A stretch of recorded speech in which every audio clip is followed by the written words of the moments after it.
Stres itu nggak bahaya. Yang bahaya itu adalah stress belief. Itu cara pandang kita terhadap stres. Karena menangis itu adalah akibat dari kondisi rasa. Apa yang membuat menangis? Maknanya itu. Ya, jadi kalau nggak ada pemaknaan susah. Karena mohon maaf ya, kalau prosesnya nggak bahagia atau tidak, ibadah itu tidak menikmati, tidak berasa, susah kita dapat bahagia, Zan. Sebetulnya tujuan dalam Islam itu ibadah untuk apa? Oh iya ya.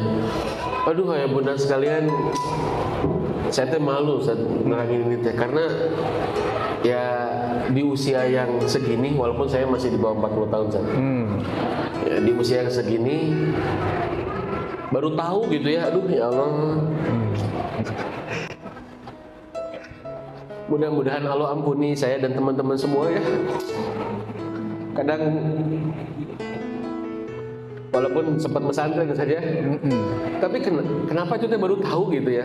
Sehingga kadang-kadang kita kurang menikmati gitu ya. Malah nafsu itu lebih besar daripada menikmati ibadah gitu ya. Walakin Allah habbaba ilaikumul imana wa zayyanahu fi qulubikum wa karraha ilaikumul kufra wal fusuqa wal isyan ulaika humur rasyidun. Apa kata Allah? Akan tetapi Allah lah yang menumbuhkan iman dalam diri kalian, dan Allah lah yang menghiasi iman itu dalam hati kalian. Allah, bukan kita. Dan Allah lah yang membuat kalian benci terhadap kekufuran, kefasikan, dan kemaksiatan. Apa kata Allah? Merekalah orang-orang yang mendapatkan petunjuk. Merekalah yang mendapatkan orang-orang kebenaran. Bismillah, saya mau mengucapkan salam. Silahkan Bapak Ibu menjawab, karena menjawab salam itu hukumnya wajib ya. Assalamualaikum warahmatullahi wabarakatuh. Waalaikumsalam.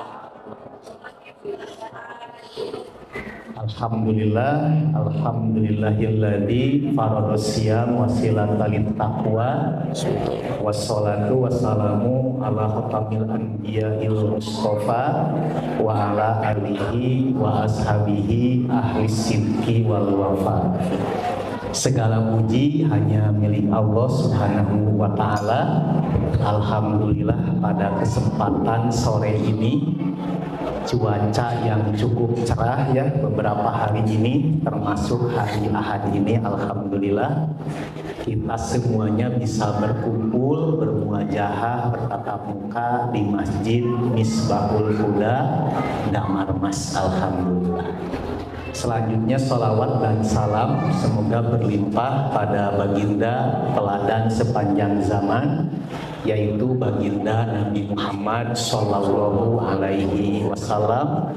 Juga mudah-mudahan berlimpah pada para keluarganya, sahabat-sahabatnya, dan kepada kita semuanya. Amin. Bapak-bapak daramang sadayana Pak. Ibu-ibu sararehat. Alhamdulillahnya semuanya mudah-mudahan ada dalam kesehatan dan juga keberkahan. Amin. Pada kesempatan sore ini kita akan membahas tema yang krusial, karena kita akan berjumpa kembali dalam waktu yang tidak akan lama lagi. Berdasarkan hitungan hisab sudah diketahui ya, hari Jumat Ba'da Isya itu sudah tarawih, dan hari Sabtunya kita sudah memulai puasa.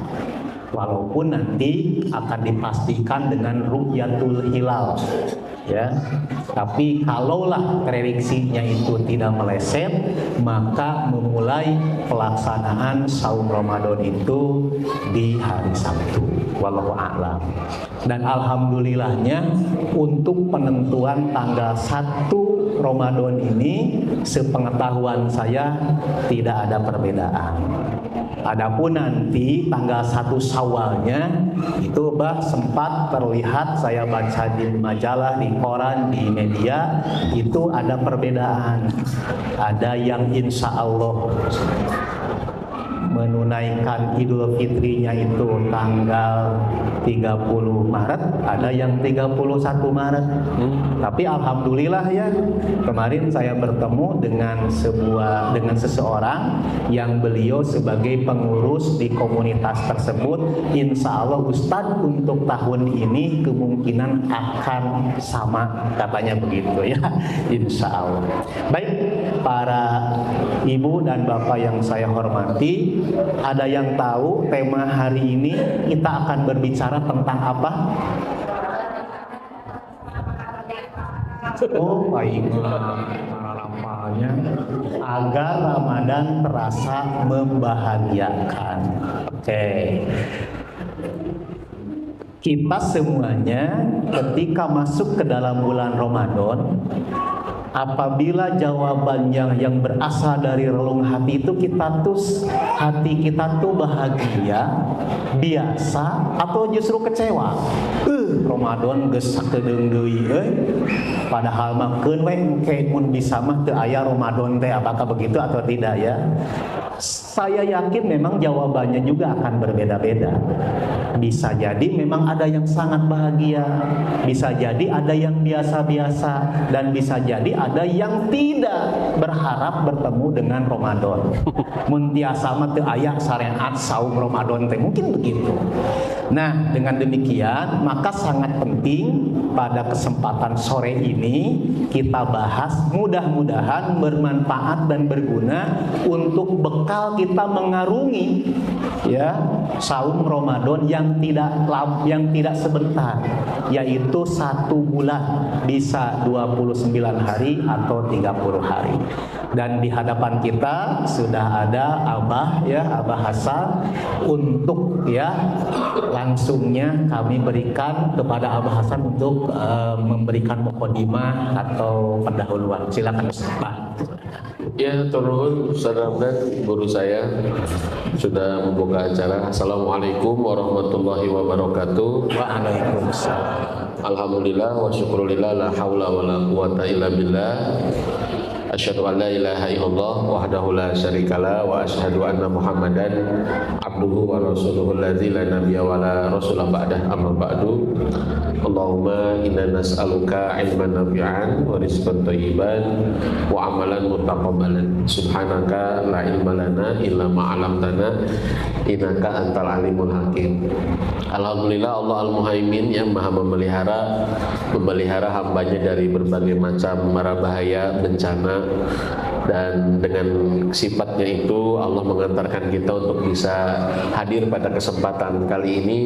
Ya, mudah-mudahan jadi wasilah ilmu, keberkahan, ketenangan, kemudian juga kesakinahan dalam rumah tangga kita, dan tidak lupa ya mudah-mudahan jadi wasilah iman kita dikuatkan oleh Allah. Amin ya Allah ya Rabbal Alamin.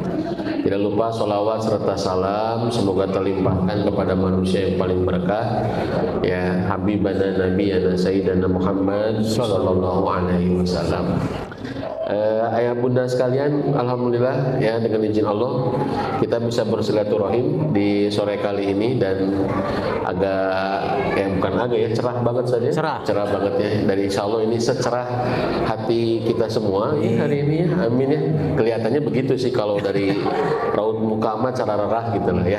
Saya nggak tahu apakah pengaruh skincare atau memang itu teh inner beauty yang keluar gitu ya. Bapak-bapak cerah gitu ya. Alhamdulillah.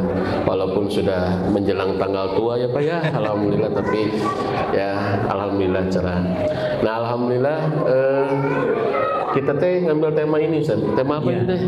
Agar Ramadan terasa membahagiakan. Justru saya mau nanya ya, karena beliau kan Ustaz Ramdan ya. Ustaz bahagia enggak?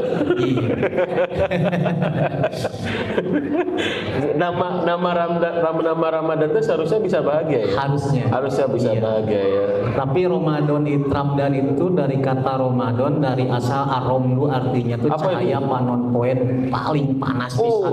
Pantesan seraba beli. Ya. Tapi oleh Imam Al-Qurtubi beliau mengaitkan antara aromdu dan Ramadan, yakni yarmadudunu bil a'malis sholihah.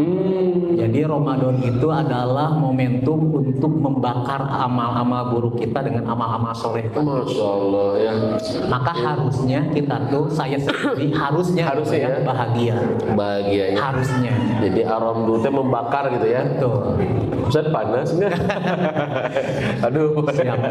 Silakan. Masya Allah ya. Abah. Barusan Ustaz nerangin bahwa Saudara Ramdan bahwa ya Ramadan itu dari aramdu ya, panas, maksudnya ya membakar dosa-dosa kita gitu. Termasuk membakar kerak-kerak kemunafikan, kerak-kerak kelalaian gitu ya. Kemudian juga membakar segala macam cinta, kecenderungan manusia terhadap dunia gitu ya, dan membakar berbagai macam penyakit-penyakit kemunafikan ya, atau keriaan, karena puasa mengajarkan kita untuk lebih ikhlas.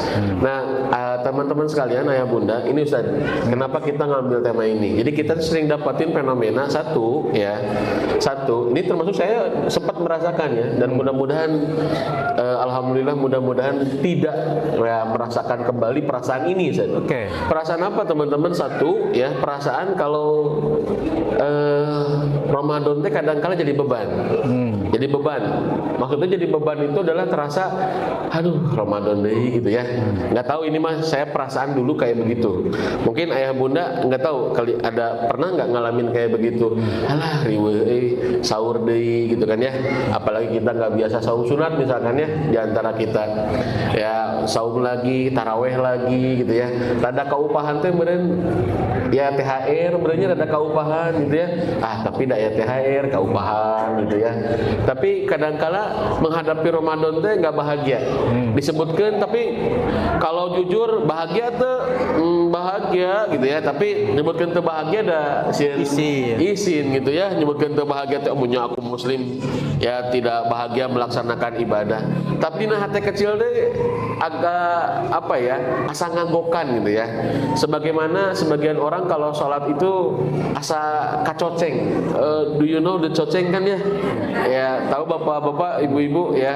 Dan kacoceng itu selasa tersita waktu gitu. Lagi di jalan ada adan berkumandang, alah kagok gitu ya. Kergusep dong adan gitu, aduh kagok lauk gitu ya. Atau tapi misalkan lagi ngobrol nongkrong ada adan, aduh terasa ngagokan gitu ya. Tapi kalau ngomong menikah ya adan di itu bosan sepoil 5 kali ya, nggak berani kalau ngomong kayak begitu mah. Tapi dalam hati kadang ada perasaan, aduh ya ke olahraga ya gitu ya, adan gitu ya, terasa menghalangi gitu ya. Nah ini hanya Allah dan kita yang tahu ya Ustaz ya. Nah tapi fenomena seperti ini juga nggak sedikit. Buktinya apa? Kadang kalau ada syariat malas mengerjakan ya. Itu yang pertama, fenomena itu kita dapatin tuh ya. Yang kedua adalah fenomena begini Ustaz. Yang kedua itu fenomena di mana kalau selesai ibadahnya nggak jadi bahagia. Gitu ya. Bahagianya apa? Bahagianya karena selesai ibadahnya. Jadi alhamdulillah Idul Fitri ya Allah gitu ya. Kenapa bahagia? Karena beres puasanya gitu ya. Ya, nah ini kan ada fenomena yang kayak begini. Ya buktinya di beberapa masjid, kecuali di di Misbahul Huda ya. Ya kalau di beberapa masjid kan semakin akhir Ramadan itu semakin mengalami kemajuan gitu saja. Maksudnya teh sab-sab salatnya malah raju gitu ya. Jadi mengalami kemajuan. Ya bahkan ya Idul Fitrinya masih 5 hari lagi, tapi bahagianya udah wah gitu ya. Tere Idul Fitri gitu ya. Apakah bahagia karena ibadahnya? Enggak juga, kadang-kala ibadah karena selesai ibadahnya gitu ya. Nah ini kan fenomena yang menurut saya aduh miris kalau ada di kaum muslimin gitu. Nah inilah yang kenapa tema ini kita angkat gitu ya. Kemudian yang ketiga, ini saja yang ketiga nih alasannya. Yang ketiga teman-teman sekalian, ayah bunda, bapak ibu, ya ihwatu iman, ada fenomena di kita itu tema-tema kebahagiaan yang sekarang itu lagi ngehit Ustaz. Karena ada datanya, ya ayah bunda sekalian, data nih berbicara. Kalau saya dalam laptop saya sampaikan tuh datanya. Jadi ada data riset, ternyata di tahun 2024 penyakit yang paling menakutkan masyarakat dunia, ya Ustaz, itu adalah mental health. Penyakit yang paling ditakuti oleh masyarakat dunia di tahun 2024. Saya nggak tahu tahun 2025. Saya belum dapat datanya teman-teman. Itu adalah mental health. Itu adalah tentang kesehatan mental. Ya. dan mirisnya termasuk Indonesia. Jadi bukan corona itu ke-17, paru, jantung itu ke-5 atau ke-4, termasuk kanker itu di bawah. Tapi yang pertama, yang paling ditakuti oleh masyarakat dunia itu adalah kesehatan mental. Nah ini kan miris kalau itu terjadi ke kaum muslimin gitu. Ya, bahkan merasa bahwa ibadahnya itu nggak impact gitu, nggak impactful, nggak berdampak. Ya dia sholat tapi tetap tidak bahagia, dia puasa tapi tetap juga nggak bahagia. Ini ada apa gitu? Ya seolah-olah kebahagiaan di satu ruangan dan kemudian ritual ibadah di ruangan yang lain. Nah inilah kenapa kita ingin bahas ya Ramadan itu harusnya membahagiakan. Bahkan bukan hanya sekedar Ramadan, tapi semua ibadah, Pak. Semua ibadah harus bahagia. Harus. Oke. Walaupun bahagia itu bukan tujuan daripada ibadah, ya. Tapi kalau orang itu ibadah nggak bahagia, itu tuh ada cara yang salah. Oke. Kita bahas itu ya, Pak ya. Oke, terima kasih. Abah tadi menyampaikan bahwa dulu ketika saya mau menunaikan ibadah saum teh terasa beban.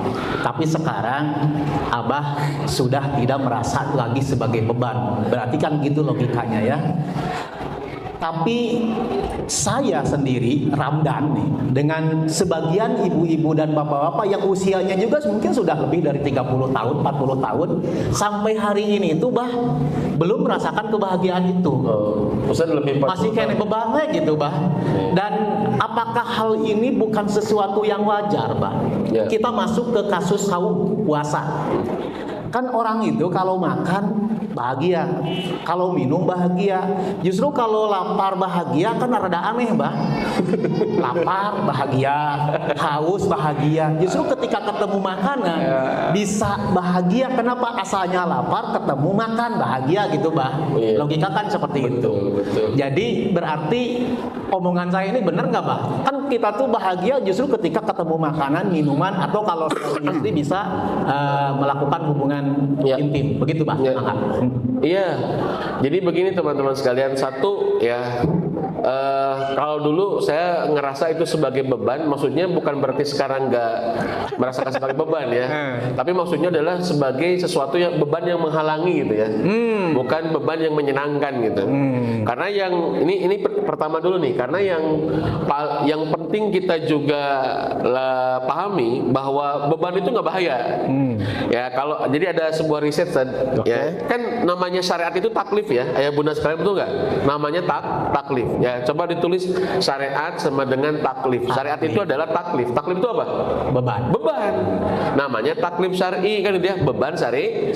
Beban syariat, sholat, puasa, zakat, haji itu namanya taklif syar'i, beban syariat namanya ayah bunda sekalian.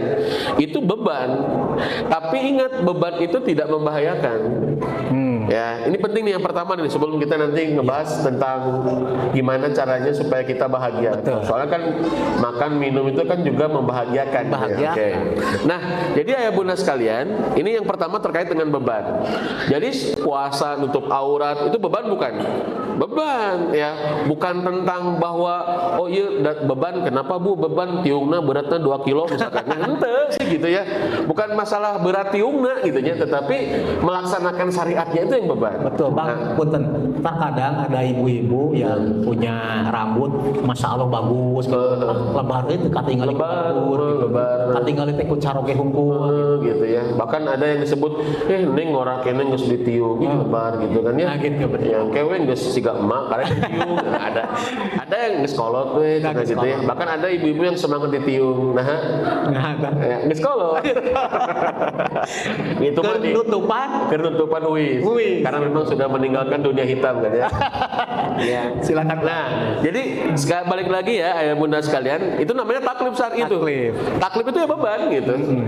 Tapi ya beban itu nggak bahaya. Contoh nih ya, orang ngangkat beban, olahraga ngangkat beban, bahaya nggak? Enggak kalau disesuaikan, betul kan ya? Maka tidak setiap beban itu jadi bahaya. Dan yang ngasih beban siapa Ustaz? Allah Subhanahu Wa Taala. Allah itu ya lebih tahu tentang kualitas hamba-hambanya, tentang kemampuan kemampuan hamba-hambanya. Nah, ada satu riset kan, namanya itu Kelly McGonigal, PhD. Dia ahli stres. Bukan ahli yang stres ya. Maksudnya ahli meneliti stres ya. Itu belasan bahkan puluhan tahun. Dia nulis buku namanya The Upside of Stress. Nulis buku tuh. Ternyata dalam buku itu dia bilang ya, stres itu nggak bahaya. Yang bahaya itu adalah stress belief kan. Stress belief. Ya. Apa tuh, Pak? Stress belief itu cara pandang kita terhadap stres. Ya, cara pandang kita terhadap stres itu yang bahaya. Jadi beban itu nggak bahaya, tapi yang bahaya itu adalah cara pandang kita terhadap bahaya. Cara pandang kita terhadap beban. Ya, itulah yang bahaya. Kalau cara pandangnya benar, insya Allah itu jadi bermanfaat. Tapi kalau cara pandangnya salah, nah itu yang akan berbahaya. Bisa dipahami nggak ayah bunda sekalian? Ya, saya tanya, kalau ayah bunda punya banyak pekerjaan, yang pertama dilakukan atau yang terpikir itu mengurangi pekerjaan atau memaknai pekerjaan? Ya. Kira-kira ya, ibu-ibu seueur pada melan gitunya numpuk, bapak-bapak saminya super sibuk gitu ya. Saya tanya, biasanya orang kalau sudah punya daftar pekerjaan tuh, yang terpikir teh memaknai pekerjaan atau mengurangi pekerjaan biasanya? Biasanya mengurangi. Biasanya mengurangi. Padahal kurangnya pekerjaan itu belum tentu juga jadi bahagia. Ya, belum tentu juga itu tidak berbahaya. Ya, jadi ya yang kurang tepat itu kita itu lupa seharusnya bukan menguranginya dulu, tapi memaknainya dulu. Emang maknanya saya kalau menyelesaikan pekerjaan ini apa? Ya, itu yang membuat kita baik-baik saja. Tapi lamun orang eta teh beban serasa disiksa, ya dibabukeun ku salaki gitu kan ya. Betul. Ya, kemudian jadi karyawannya istri kan gitu kan. Suami nu merasa jadi karyawannya istri tetap sebab lamun geus beres dagang setor. Jadi pamajikan itu juga dunungan gitu lah ya gitu ya. Atau kalau habis kerja setor lagi gitu ya. Seolah-olah lagi dikerjain sama istrinya misalkan. Kalau mindset kita itu bahwa kita itu sedang dibabuin ya sama suami misalkannya, atau misalkan hanya jadi karyawannya istri misalkan, atau cuman misalkan kita teh lagi dibebanin, yang itu teh membuat kita teh nggak nyaman, itu fix itu akan membuat kita nggak bahagia. Tapi kalau cara pandang kita ya itu baik, benar, itu yang membuat kita baik-baik saja. Makanya ada satu daerah yang sampai sekarang itu dibombardir oleh negara adik kuasa atau bahkan ya negara yang nomor 4 atau nomor 2 militer terkuat di dunia membombardir daerah itu, tapi nggak ada ceritanya anak-anak ataupun orang tua yang di daerah itu kemudian depresi. Daerah apa itu namanya? Gaza. Betul nggak? Betul. Anda pernah dengar nggak kemudian ada orang tua atau ibu-ibu, bapak-bapak gantung diri di Gaza gara-gara dalam kondisi perang kayak begitu? Pernah dengar nggak berita itu? Nggak ada. Kenapa? Karena cara pandang mereka ketika mereka menghadapi itu, walaupun beban nggak beban, tapi cara pandang mereka membuat mereka itu enjoy menghadapi semua itu. Itulah yang membuat kita mendengar ada misalkan sahabat Nabi yang berperang syahid, ya bahkan ada seorang sahabiah Nabi yang bernama Khonsa, punya 4 anak laki-laki, terjunkan ke medan perang, terus dikabari bahwa anaknya itu wafat, bahkan dia bilang alhamdulillah seneng. Nah, ada ibu yang seneng anaknya mati, coba gerak. Kalau sama logika, ini kan nggak logis kan? Tapi kenapa itu terjadi di zaman sahabiah gitu? Kenapa? Cara pandang dia. Nah ini, maka yang pertama itu ya bukan tentang bebannya. Maka saran saya ke ayah bunda sekalian, ini penting. Sebelum kita menyelesaikan beban, sebelum kita melaksanakan beban itu atau menjalankan beban itu, coba gerak maknai.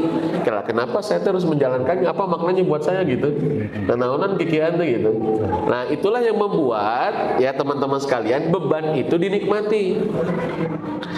Begitu San. Jadi saya ngelurusin dulu tadi ya. Maksudnya kalau dulu merasa itu beban, maksudnya adalah merasa nggak apa saja? Beban yang membahayakan, Beban yang membahayakan, yang mengganggu, yang menghalangi gitu ya, dan lain sebagainya. Nah kalau sekarang ya insya Allah ya beban sih gitu ya, tapi enjoy, nikmat gitu ya. Ya Bapak Ibu pernah nggak ngerasain beban tapi bahagia? Pernah nggak capek tapi bahagia? Pernah nggak ngerasain itu? Apa tuh? Contohnya apa tuh? Capek tapi bahagia. Ada nggak Bapak? Kalau saya Capek tapi bahagia Pak? ada nggak? Ada nggak Pak? Ada apa? Ngegoe. Setuju Bapak-bapak. Kalau saya Badminton capek tapi resep. bahagia. Ibu-ibu ada capek tapi bahagia? Muncak tahun ini tah. Masak, Ngemol mau disebutkan ngemol. Ngemol juga capek kan? Tawaf, Anda kan gitu kan sa'i gitu ya, bolak-balik. Tapi bahagia nggak? Bahagia walaupun lo baru teka beli gitu kan ya. Tapi bahagia. Sok disebutkan. Saya tanam masak. Sok suku doan wae, Pak. Kenapa harus nilai orang teh sesuai pengalaman kita? Aduh, ini ngehiung. Ya, jadi ayah bunda sekalian, ketemu kan polanya capek tapi bahagia, ketemu kan? Ya, betul nggak? Jadi bukan menghindari capeknya sebetulnya, tapi cara pandang kita. Ya, maka saran saya kalau ada taklif syar'i, kalau ada beban syariat gitu ya, kalau ada beban syariat, nah itu teh apa ya? Memang beban, tapi bisa nggak bahagia? Oh bisa banget gitu. Nah itu yang pertama Ustaz. Ya. Oke, justru berarti memang bagaimana caranya agar beban ini tidak selalu terasa sebagai beban, tapi gitu ya. Membahagiakan. Kalau saya itu pernah diberikan saran oleh seseorang, Ustaz, lamun Ustaz banyak pekerjaan, itu insya Allah akan terasa ringan apabila tidak dikerjakan. Apabila ditinggalkan. Ya, itu salah juga ya, Pak. Salah, itu cah lontong yang ngomong. Nah, Bah, sekarang Mas Oke. tadi. Jadi kan kita tuh ingin ibadah kita ini termasuk di dalamnya yang akan kita lakukan adalah ibadah saum itu terasa membahagiakan. Upaya-upaya apa saja yang bisa kita tempuh?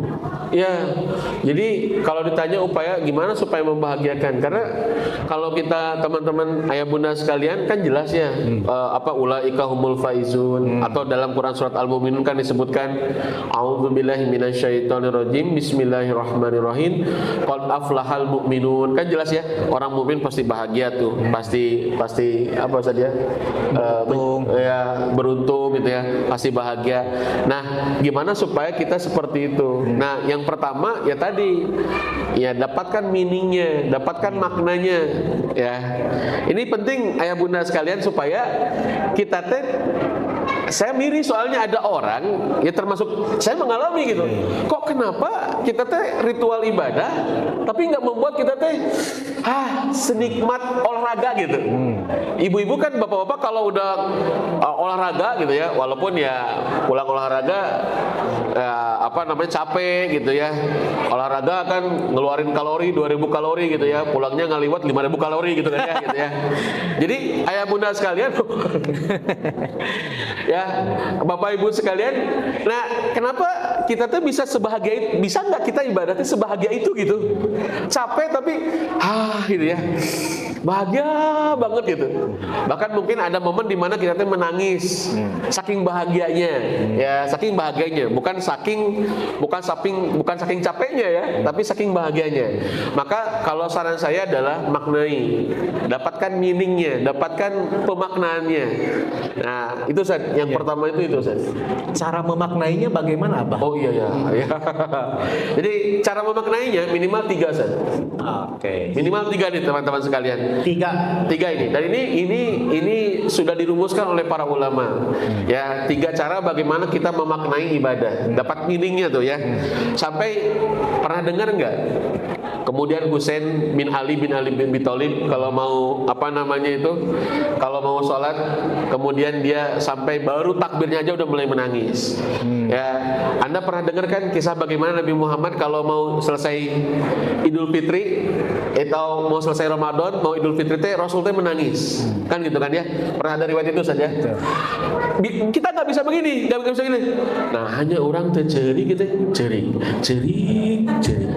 Hese gitu ya. Coba, nggak bisa kita pingin ngikutin Nabi. Kalau Nabi teh kalau mau selesai Ramadan teh menangis. Terus kita maksain diri menangis, nggak bisa. Ya, karena menangis itu adalah akibat dari kondisi rasa. Gitu ya. Apa yang membuat menangis? Maknanya itu. Ya, jadi kalau nggak ada pemaknaan susah. Ya, dalam bahasa sekarang namanya spiritual, gitu kan ya, ruhnya. Sebab kalau nggak ada ini, mohon maaf, ibadah seberat apapun tidak akan membahagiakan, termasuk umroh, termasuk haji, ya tidak akan membahagiakan, termasuk nikah ibadah paling panjang, San. Betul. Ibadah yang paling disukai. Nikah dan ke Mekah. Oh iya. Jadi saya dapat ilmu dari Ustaz Ramdan, ibadah yang paling disukai umat Islam itu dua katanya, ke Mekah dan menikah. Ya. Tapi saya tanya, ada nggak orang yang menikah pada akhirnya bosan? Ada nggak? Banyak. Ya, ketemulah mantan, ya jadi selingkuh, ketemulah momentum, jadi selingkuh kan itu kan ya. Adalah faktor ekonomi karena kurang, jadi pemanti kan. Padahal itu teh bosan dalam berumah tangga. Ya, maka teman-teman sekalian, ayah bunda sekalian, ibadah apapun kalau tanpa pemaknaan itu membosankan dan membuat kita terasa berat. Maka kalau cara memaknainya gimana? Yang pertama nih, ada 3 nih, ya. Boleh di bold ini ya, dibesar ini. Yang pertama adalah pahami tujuannya. Mau ngapain kita teh? Ini pahami tujuan saja. Yang pertama nih, ya. Dan agama kita nggak mungkin ada taklif syariat tanpa tujuan, nggak mungkin. Allah itu kasih tujuan, jangankan tujuan ibadah, tujuan hidup, tujuan rumah tangga, tujuan punya anak, Allah terangkan itu semua. Nabi sampaikan itu semua. Kita agama yang mengajarkan melibatkan akal dalam semua proses ibadah kita. Jadi mohon maaf ya, ayah bunda sekalian, jangan bilang oh akal mah di ruangan yang satu, ibadah mah pokoknya mah kudu pakai akal. Ini masalah menurut saya. Karena agama kita ngajarin ibadah itu pakai akal, tapi bukan ngakal-ngakalin ibadah. Ya. Jadi yang pertama apa? Pahami tujuannya. Ya mau ngapain ini teh? Itu ya.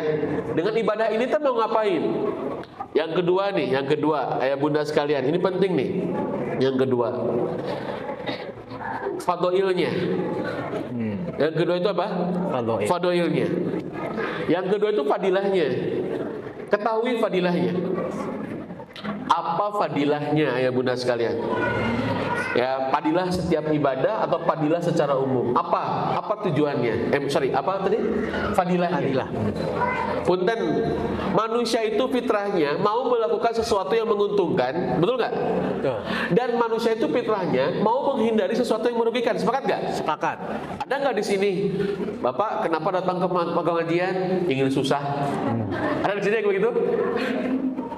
Ya, walaupun pada kenyataannya kita lagi susah gitu ya. Ibu-ibu ada yang datang ke sini, ibu kenapa datang ke pengajian? Aku tuh menikah ada bahagia wah, hidup teh yang riweuh atau kali-kali mah ya. Ada nggak ibu kayak ada yang dari sini datang hidupnya pengen ribet gitu? Nggak ada kan? Manusia itu semuanya Pak, dari anak-anak kecil sampai nenek-nenek, puntennya nenek-nenek, itu tidak ada yang menginginkan hidupnya itu mendapatkan kerugian dan menghindari keberuntungan, nggak ada. Cuman versinya aja beda-beda, betul nggak? Betul. Anak-anak pingin main HP, cek indung, nak ulah, cek bapak, nak ulah. Saya tanya, anak-anak pingin main HP, ingin mendapatkan apa? Keberuntungan dirinya. Karena dia merasa kalau main HP itu membahagiakan, ada untungnya. Ibu-ibu nyarek budak, bapak-bapak nyarek budak main HP. Untuk mendapatkan apa? Kerugian anak atau keberuntungan anak? Untuk keberuntungan anak. Supaya anak itu jangan terlalu banyak main HP. Dua-duanya sama kan? Cuman beda persepsi aja. Artinya secara fitrah, manusia itu hidup siapapun ingin mendapatkan keberuntungan, ingin menghilangkan kerugian. Lah kenapa kita diajarin ibadah nggak pakai fadilah? Ini menurut saya, mohon maaf, kalau kita ibadah nggak tahu fadilahnya, itu diajarkan buta kita tuh gitu. Ini masalah, Ustaz.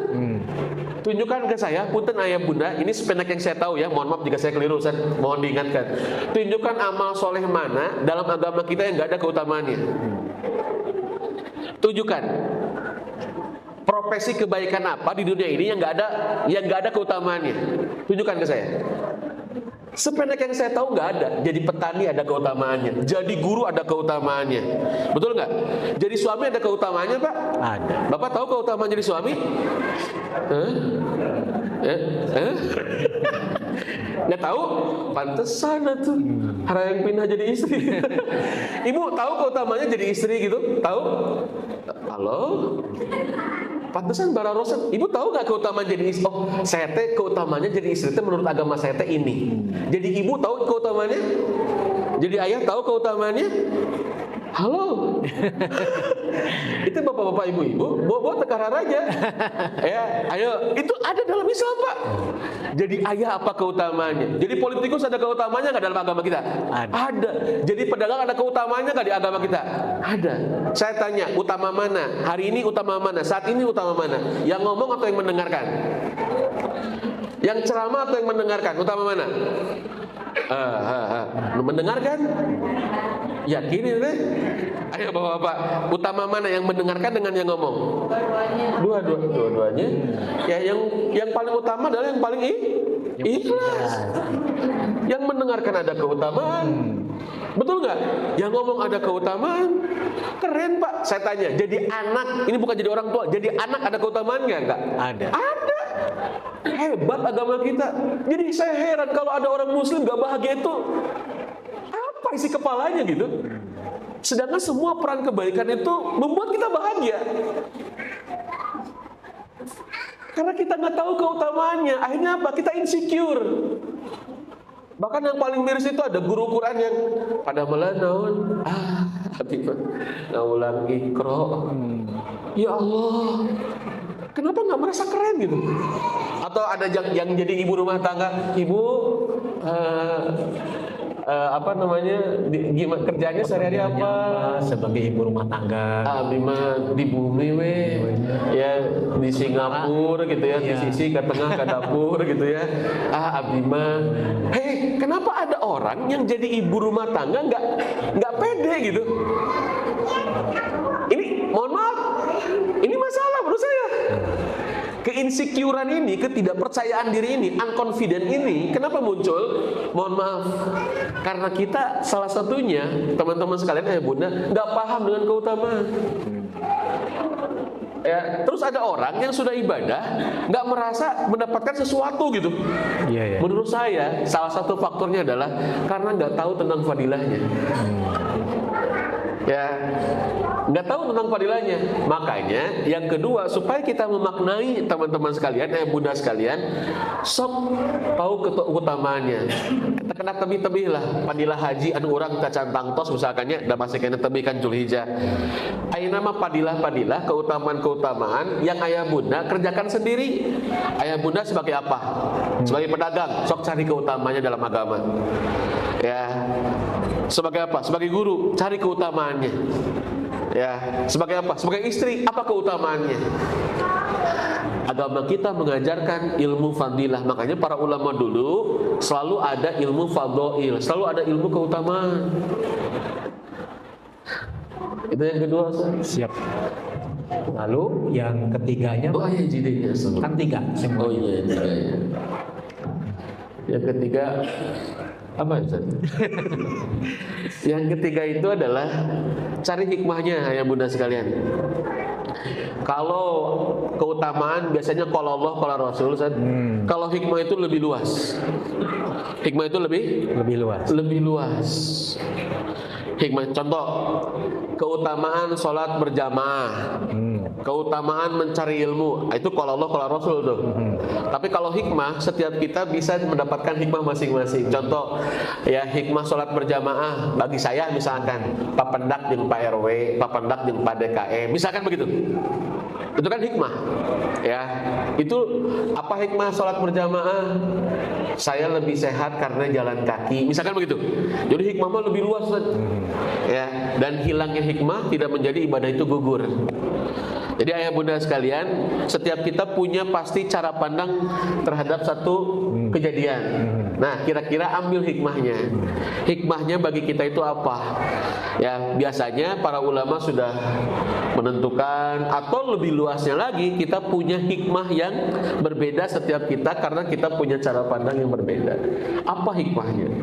Maka kalau ditanya tadi, gimana nih Bah supaya kita memaknai ibadah, gitu ya, biar terasa membahagiakan. Karena mohon maaf ya, kalau prosesnya nggak bahagia atau tidak, ibadah itu tidak menikmati, tidak berasa, susah kita dapat bahagia, Zan. Apalagi kan saum Ramadan 29 atau 30 hari banyak. Terus dilaksanakan tanpa ada kebahagiaan, kasih sawe sabulan teh ya. Berat Berat. berat. Jangankan yang saum, misalnya yang sholat aja 5 menit hari teu bahagia mah ribu komo nu 30 dinten nya bahagia. Wah, subhanallah. Sekarang saya tanya, ada nggak orang yang melaksanakan sholat 5 menit tapi terasa punten kacoceng waktu teh, terasa ngaganggu gitu ya. Kamu lamun keur ngariung, keur arisan, keur liliwetan, mau ngadan, asa ngagokan ada gitu ya. Ada nggak? Ini mah bukan Anda, bukan bapak-bapak ibu-ibu. Ini mah di negeri Wakanda kejadian nggak kayak begitu. Ada nggak kira-kira? Masih ada Wakanda? Ya, kira-kira ada nggak yang kejadian kayak begitu? Banyak banget. Kenapa itu bisa kejadian, bunda sekalian? Mohon maaf, Anda nggak bisa, termasuk ke anak, Seth. Mohon maaf ya, termasuk ke anak. Ke anak nggak bisa kita cuman sholat. Pertanyaannya, Anda sudah menghadirkan makna itu nggak ke anak Anda gitu? Walaupun nanti ada 3 metode Ustaz, untuk menghadirkan kesadaran. Ya, gimana caranya misalkan anak bisa sholat tanpa disuruh? Pingin nggak ayah bunda anak sholat tanpa disuruh? Ingin bunda? Ya, tapi pada waktunya ya. Iya mah, budak teh rajin sholat lohor jam 11 misalnya. Entah gitu, oke gitu ya. Sholat tanpa disuruh, senang gitu ya. Ya nggak begitu juga. Tapi maksudnya pingin nggak ayah bunda kalau adzan berkumandang atau anak tahu waktu sholat tanpa kita suruh, anak mau sholat sendiri, pingin nggak? Pingin sekali, betul? Nah, saksikan episode berikutnya. Nanti Ustaz Ramdan lah ya. Baik. Abah, jadi ibu dan bapak yang saya hormati, untuk mendapatkan kebahagiaan dalam ibadah itu harus ada meaning, ada pemaknaan. Bagaimana cara memaknai ibadah itu? 3 hal. Pertama, kita pahami tujuan dari ibadah itu. Dan yang kedua, kita harus tahu fadha'il atau keutamaan ibadah itu. Kalau keutamaan biasanya itu maksurat dari Al-Quran, ini keutamaan ini, dari hadis keutamaan ini. Adapun hikmah itu bisa digali berdasarkan pengalaman spiritual masing-masing, pengalaman sosial masing-masing seperti itu. Nah, tapi untuk tujuan ibadah itu belum tersampaikan oleh Abah. Sebetulnya tujuan dalam Islam itu ibadah untuk apa? Oh iya. Aduh ayah bunda sekalian, saya teh malu saat nerangin ini teh, karena ya di usia yang segini, walaupun saya masih di bawah 40 tahun saat, ya, di usia yang segini baru tahu gitu ya. Aduh ya Allah. Mudah-mudahan Allah ampuni saya dan teman-teman semua ya. Kadang walaupun sempat pesantren saja, tapi kenapa kita baru tahu gitu ya? Sehingga kadang-kadang kita kurang menikmati gitu ya. Malah nafsu teh lebih besar daripada menikmati ibadah gitu ya. Ini sharing teman-teman, dan itu bukan kata saya. Mudah-mudahan Allah ampuni saya ya teman-teman, dan tentu kita semua. Saya baru tahu itu dapat kitab namanya itu Maqasidul Ibadah. Ini penting, Maqasidul Ibadah. Maqasidul Ibadah itu adalah maksud-maksud ibadah. Itu karangan Al-Izz bin Abdul Salam. Ini namanya Sultanul Ulama. Itu adalah ulama besar di kalangan mazhab Syafi'i. Beliau wafat di Mesir. Kalau di Mesir ada makamnya tuh. Beliau ada di abad 6 Hijriah saja. Ya. Beliau ulama besar, disebutnya juga Sultanul Ulama, rajanya para ulama. Karya-karyanya banyak. Ya, kalau di mazhab Syafi'i beliau dikenal banget tuh. Ada nama kitab namanya Maqasidul Ibadah. Maqasidul Ibadah itu maksud-maksud ibadah. secara umum, ibadah puasa, sholat gitu ya, dan semuanya haji gitu ya, semua ibadah. Kata beliau, ini sederhana ya bunda sekalian. Kata beliau, al-ibadah, maqasidul ibadah, yakni at-taqarrub. Maksud ibadah itu apa? Mendekat. Ibadah itu mendekat ya bunda sekalian. Itu sederhana banget. Tujuan semua ibadah mendekat. Dekat itu ada dua, Ustaz. Ada dekat umum, dekat khusus tuh. Kalau dekat umum, dekat secara umum, Allah dekat semua hambanya. Ahli taat, ahli maksiat, ahlu sunnah, ahlu bid'ah, ahlu iman, ahlu kufur, laki-laki, perempuan, siapapun dia, selama dia makhluk hidup atau selama dia hamba Allah, selama dia ciptaan Allah, Allah dekat dengan semua hamba-hambanya. Dalilnya di surat Al-Mujadalah, di surat Al-Hadid juga ada. Kalau di surat Al-Mujadalah begini, mayakunu min najwa salasatin illa huwa rabi'uhum wala khamsatin illa huwa sadisuhum wala adna min dzalika wala aktsara illa huwa ma'ahum. Apa kata Allah? Tidaklah kalian 3 orang kecuali Allah yang keempatnya. Kalian berbisik-bisik 4 orang, Allah yang kelimanya. Ya. Atau ada 5, Allah yang keenamnya. Dan lebih sedikit atau lebih banyak dari itu, Allah menyertai kalian. Ini dekat secara umum. Pendengaran, penglihatan, pengetahuan Allah dekat dengan kita semua. Tapi ada dekat secara khusus. Yang ini mah nggak diberikan kepada semua hamba-hambanya, Ustaz. Apa tuh dekat secara khusus? Pertolongannya, perlindungannya, penjagaannya, ya rahmatnya itu tidak diberikan semuanya. Pertolongannya nggak semua. Dan itulah dekat secara khusus. Nah, ibadah, ayah bunda sekalian, itu adalah proses taqarrub, mendekatkan kepada Allah. Ya, kan ada istilah dekat di mata, jauh di hati. Dekat di jauh di mata, Dekat di hati. Dekat di hati, itulah cinta ya. Jauh di mata, dekat di hati, itulah cinta. Kalau dekat di mata, jauh di hati, cile. Cile Pak itu Pak ya, belek Pak. Kalau dekat di mata, jauh di hati itu belek ya. Ayah bunda sekalian, masya Allah tuh. Ya, maka kalau disebutkan dekat dengan Allah, mendekat kepada Allah. Ini urusan jasad, urusan jasad, urusan hati. Urusan lahir, urusan batin. Batin. Ayah bunda sekalian, pertanyaannya nih. Kalau kita sholat, kalau kita tilawah Quran, kalau kita puasa, seberapa sering kita merasa sedang mendekatkan diri kepada Allah? Kita sholat nih, seberapa sering hati hadir bahwa kita teh lagi mendekatkan diri kepada Allah? Padahal tujuan ibadah itu gitu. Ya. Lalu ada orang yang sudah dekat tapi merasa nggak impact gitu. Ini analoginya begini. Ini udah sholat, mohon maaf ya, udah sholat tapi nggak merasa dekat gitu. Ada nggak Ustaz? Banyak. Ini analoginya kayak begini. Ayah bunda, bapak ibu pernah nggak ketemu orang fisiknya dekat, ya, tapi kita nggak ngerasa dekat hatinya dengan dia? Pernah ngerasain kayak begitu? Sering. Atau suami istri seatap, tapi tidak sejiwa gitu. Seatap, ya, tapi asa gararing di rumah tangga teh, merasa nggak dekat. Ada nggak ketemu kayak begitu? Bukan rumah tangga Anda, rumah tangga orang lain ini, ada nggak? Ada? Ya ketemu kayak begitu ada? Ada saja.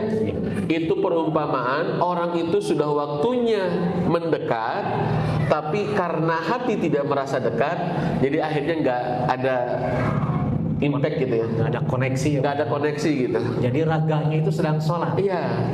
Tapi jiwanya. Ya kayak kita makan dengan istri, ya bareng tuh, jadwal bareng. Tapi kenapa hati tidak membuat dekat? Jangan-jangan memang kita nggak merasa atau nggak niatin untuk mendekat gitu. Iya. Begitu, wallahualam bishawab sih. Jadi tujuan semua ibadah itu mendekat. Mendekat ya, Pak. Saya kan ada syariat yang berasal dari kata qarraba yuqarribu kurban. Syariat kurban. Kurban. Itu kan esensinya mendekat. Kan sebetulnya semua ibadah itu kurban ya, Pak ya. Betul. Mendekatkan diri kepada Allah Al-Qurbah, Subhanahu wa betul. Ta'ala. Betul. Nah, Abah, Satu hal masuk sekarang, bagaimana caranya kita itu bisa mendekat kepada Allah. Oh ya Allah. Ketika kita sholat, bukan hanya mendekat secara raga, kita ke masjid kalau laki-laki, tapi juga jiwa kita itu memang bersama Allah lah, seperti itu kurang lebihnya. Teman-teman, ya gimana? Ini diturunkan lagi nih. Ini masih dalam kitab yang sama, Ustaz. Ini jadi ini bukan persepsi saya ini. Ini saya mencoba menyampaikan ke ayah bunda sekalian apa yang saya dapatkan di kitab itu ya. Satu ya, tadi bahwa dekat itu urusan lahir, urusan batin. Urusan batin, urusan jasad, urusan ruh ya. Yang nampak, yang tersembunyi ya. Jadi yang pertama adalah yang mesti disiapkan apanya? Jasadnya atau hatinya? Hati. Nah, itu. Ya, yang pertama yang mesti disiapkan apanya? Hatinya. Ini penting ya bunda sekalian. Itulah kenapa hadis tentang niat itu menghabiskan setengah agama. Jadi kalau kitanya nggak ngondisiin hati, ya itu yang membuat kita nggak optimal. Maka penting tuh mengkondisikan hati sebelum ibadah. Yang kedua, sudah waktunya dekat, tapi kok nggak mendekat? Ada apa?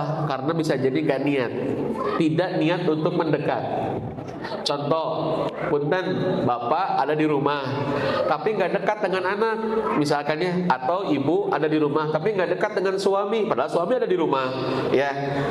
Kenapa ya nggak jadi dekat? Bisa jadi bukan gara-gara masalah fisik atau masalah waktu, bisa jadi memang tidak niat untuk mendekat. Punten Pak ya, ini bukan bapak-bapak di sini. Ini banyak laporan ibu-ibu, bah suami aku tuh menikah garing gitu ya. Saya bilang, ibu kalau suaminya garing, banyu, bebas ya. Ya suami aku tuh menikah garing, ya jarang ngobrol, ya saya bilang. Nah ibu-ibu mesti paham, bapak-bapak itu kalau nggak ngobrol ada beberapa sebab. Ya, ini ada yang kaitannya dengan niat tadi ya. Yang pertama adalah memang ya bapak-bapak itu verbalnya terbatas. Jadi nggak banyak ngobrol bu, bapak-bapak mah, gitu ya. Apalagi punya masalah. Yang kedua, bapak ibu ya, kalau di rumah, bapak-bapak itu kadang-kadang kurang tertantang, ya sehingga nggak keluar tuh obrolan. Karena kalau ngebahas masalah ya kangkung naik 500 gitu ya, asin sepat nah terjadi dibeli ganti karena peda, itu kan ke bapak-bapak mah, nah sih ngobrol gitu ya. Misalkan bapak-bapak kurang tertantang, bapak-bapak ngobrol tuh rada berat gitu ya, langkah taktik strategi gitu ya, saha aina nu lagi viral, wah itu berat-berat tuh baru tuh bapak-bapak tertantang. Yang ketiga, kenapa bapak-bapak ibu-ibu jarang ngobrol ya? Yang ketiga apa? Karena memang niat gitu. Niat, dan buktina pas keluar rumah mah, di masjid nguplok, ya pas nongkrong nguplok gitu kan ya, ngobrol betah panjang kali lebar kali tinggi dari niatan. Dulu saat nikah, betah ngobrol teh. Waktu ta'aruf, waktu apel dulu mah zaman apel, ini usum kene apel sih. Usum aya kene, ya. Wakuncat. Waktu kunjung pacar. Oh iya wakuncat. Waktu dulu misalkan bapak-bapak kerjaman apel ke rumah calon mertua dulu teh, ya segala ditanya, segala diobrolkeun, kenapa? Dan niat, gitu kan, nutup penting, dianggap penting gitu kan ya, kenapa? Dan niat, gitu. Jadi bisa jadi bukan masalah fisik, bukan masalah waktu, bisa jadi masalah niat. Pertanyaannya, saya balik lagi ke tadi. Kalau kita mau sholat, kalau kita mau tilawah Quran, kalau kita mau ibadah ritual, seberapa sering hati kita hadir, ya Allah, abdi bade ngadeheuskeun diri. Ya Allah, aku mau mendekat kepadamu. Ya Allah, aku mau mendekat kepada pertolonganmu. Ya. Nah, hati ini hadir enggak kalau mau sholat kayak begitu? Ya, kalau mau ibadah kayak begitu, seberapa sering hati ini mengingatkan untuk mendekat, sebahagia itulah kita mendapatkan kebahagiaan setelah ibadah. Begitu Ustaz. Ya, jadi kalau saya merhatiinnya, ya satu adalah niat, yang kedua adalah satu adalah hati, dua memang meniatkan. Yang ketiga terakhir Ayat banyak. ada yang ketiga. Ini kata Ali bin Abdul Salam, gimana supaya kita merasa dekat? Penting nih, ayah bunda sekalian, yaitu kata beliau ma'rifat. Apa? Ma'rifat. Kita berusaha kenal ke Allah. Kalau kita nggak mengenal Allah, kita nggak akan merasa dekat. Ibu bapak pernah nggak saya tanya, ketemu orang itu sebelum ibu ngomong, kita tuh udah merasa bahagia. Pernah nggak ketemu gitu? Bapak pernah nggak ketemu pas sebelum ngomong? Itu kita pas punten saja, misalkan abdi teh mau tepang jeung ustad pas gitu ya. Ibu bapak pernah nggak ketemu kayak begitu? Orang siapapun itu, masalah ekonomi lah, misalkan saya lagi punya hutang, pas ketemu ustad bagi gede hutang. Bapak pernah ketemu nggak Pak? Bapak lagi punya mumet gitu ya, pas dingin banget ketemu dia gitu. Kita belum ngomong, itu pas ketemu dia asa tenang gitu. Saya ketemu ibu-ibu, itu mohon maaf ya, saya waktu itu jadwal dipotong ibu-ibu, the power of mama. Bu abdi gaduh jadwal, sagedak bah cenah. Aduh, saya bilang ini harus dijawab. Dia cerita, jadi bah aduh oh iya gitu ya. Saya bilang, oh iya. Jadi Bu, ya udah bah, aku mah cuma mau ngomong aja dah. Ngemplong aja. Segitu. Jadi ada orang, dan saya ngalamin, mohon maaf ya, malah kadang kita tuh ngerasa dolim ya. Kenapa kalau ketemu orang tertentu kita tuh merasa bahagia? Kenapa kalau kita sholat Nggak bahagia? Yang nggak bahagia gitu? Apakah makhluk itu lebih hebat daripada yang kita hadapi waktu sholat gitu? Jadi masalahnya di mana? Masalahnya kita nggak kenal. Tapi ada nggak contoh ini. Kita ketemu dengan orang, dia, misalkan Abi ketemu dengan beliau, asa biasa-biasa, weh. Anda pernah nggak ngalamin ketemu orang biasa-biasa gitu? Sering. Tapi ketika dikenalkan sama temennya, iya teh investor. Oh, beda deh kita teh. Pernah nggak ketemu kayak begitu? Ibu ketemu datang biasa pakai gigir-gigir ya, gitu ya. Kita tuh lagi punya masalah kejiwaan, masalah garalo.com mobilisasi hati gitu ya. Ternyata datang teman kita dan dikenalin teman yang siapa yang teh, itu psikolog. Kira-kira sikap kita berubah nggak? Oh, ibu psikolog, itu pasti berubah, betul nggak? Jojol, nereleng curhat. Padahal si ibu teh nggak lagi buka klinik gitu ya.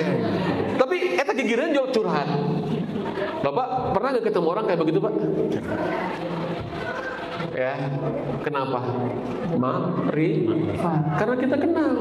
Pertanyaannya, kalau kita seberapa makrifat kita kepada Allah, sebesar itulah potensi kita untuk merasa dekat dengannya gitu. Dan merasa bahagia.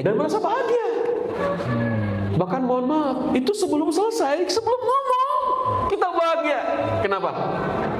Karena kita tahu ini yang lagi dihadapi itu siapa. Saya pernah Pak ketemu orang, dan sering saya ketemu orang. Punten, saya ngalamin ketemu biasa itu ya. Ada diundang ketemu gitu ya. Ternyata punten dia teh owner perusahaannya. Tapi punten dekat tinggal itu antara owner dengan apa namanya itu tukang bebersih itu namanya Cleaning service. OB. Itu teh pakaiannya sama. Ya, tapi setelah tahu, orang itu kan jadi beda. Saya, Faji, curhat tadi gitu ya. Baru tahu. Saya sering ngalamin, saya sering dibantu orang. Saya kalau ada jadwal ketemu dia, hati-hati gitu ya, semangat, berbunga-bunga gitu ya. Bahagia kayak saya Pak Bu ketemu Ustaz Ramdan. Makanya kita teh jarang ketemu. Kenapa? Kalau sekali ketemu kita sering nggak selesai ngobrolnya. Ya begitu saja. Jeung beliau teh aya wae obrolanna gitu ya. Ipas saya entenya? Ipas saya ente aya wae gitu. Senang gitu. Nah, kenapa? Karena saya tahu beliau. Karena saya kenal beliau. Karena saya tahu ilmunya. Karena saya tahu pengalamannya. Pertanyaannya, seberapa ma'rifat kita kepada Allah. Ayo ya Bunda. Bapak Ibu, salah satu tips bagaimana anak kita itu sadar atau kita bahagia ketika ibadah. Yuk kita ikhtiarkan untuk ma'rifat ke Allah yuk. Yuk kita ikhtiarkan untuk kenal ke Allah ya Bunda. Ya, malah saya bilang jangankan sholat sunat, sholat wajib teh sebetulnya itu teh sudah jadi cukup, bukan cukup ya, itu teh sudah membuat seharusnya kita teh bisa lebih bahagia. Pertanyaannya, seberapa ma'rifat kita kepada Allah? Ayah Bunda, punten, ini dekat nih Ustaz, saya mau perumpamaan. Ayah Bunda sekalian, ini perumpamaan dekat ya, dekat nih, dekat dengan dokter mudah apa? Ustaz kira-kira mudah apa Ustaz? Mudah berobat. Mudah berobat. Ya. Bukan mudah disuntik ya. Suntik itu salah satu cara berobat. Oh iya. Ya, dekat dengan politikus kira-kira Ustaz. Ustaz yang jawab. Kalau dengan politikus berarti kita yang baik-baiknya, yang baik-baik. Oh, yang baik-baiknya Ya. pastinya. Bukan bayar. Bukan bayar. Yang itu lagi viral. Yang bayar. Kalau dekat dengan politikus berarti kita punya akses lebih mudah untuk ke pemerintahan, Pak. Ya, ke pemerintahan. Oke. Dekat dengan petani. Berarti kita tuh bisa tahu terkait dengan cara bercocok tanam Atau mendapatkan hasil hasil tanaman gitu ya. Dekat petani minimal lamun petanina tukang bui gitu ya. Sakilo wae mah. Kayaknya banyak orang tenggulup-gulup acan setengah kilo gitu ya. Oke. Belum Ustaz. Dekat lah. Kita tadi atas aya kode oke 2 menit di sana. Oh iya, dekat dengan pengusaha. Saya juga bisa ikut kaya tuh, Bang. Minimal investor nggak susah ya. Iya. Oke. Sekarang Ustaz, dekat dengan guru. Dekat dengan guru berarti saya juga bisa nembeng jadi guru oke. Jadi guru atau mudah mendapatkan ilmu. Ilmu. Itu teh dekat dengan makhluk ayah Bunda sekalian. Lalu bagaimana kita dekat dengan zat yang menjadi sumber pemberi nikmat itu semua? Apa kita nggak bahagia? Nih para pemuda yang belum dapat jodoh, nggak usah khawatir. Ya, iya. Teteh-teteh yang belum dapat jodoh, Allah datangkan. Kalau kita sudah dekat dengan Allah memudah, ya, didatangkan sama Allah. Ayah Bunda urusan rezeki mudah, insya Allah. Terus kita bilang, aku teh udah sholat, tapi kenapa rezekiku begini-begini saja? Pertanyaan saya, ketika sholat seberapa sering kita merasa bahwa kita sedang mendekat kepada zat yang mempunyai rezeki itu? Aku teh udah sholat, aku teh udah puasa, tapi kenapa urusanku, ya, rumah tanggaku, ya Pak Gujud wae. Pertanyaannya, ketika kita sholat, ketika kita puasa, seberapa sering kita merasa dekat? Jangan-jangan kayak tadi, ini waktu makan bersamaan, tapi tengah rasa dekat gitu. Ya. Wallahu a'lam bishawab. Itu sementara. Baik, masya Allah ya, ma'rifatullah, mengenal Allah. Sebagaimana kita juga perlu mengenal manusia agar kita tuh akhirnya tuh punya hormat, punya pandangan berbeda kepada satu orang dengan orang lain. Apalagi kita ingin beribadah dan mendekatkan diri kepada Allah, tentunya kita butuh mengenal Allah.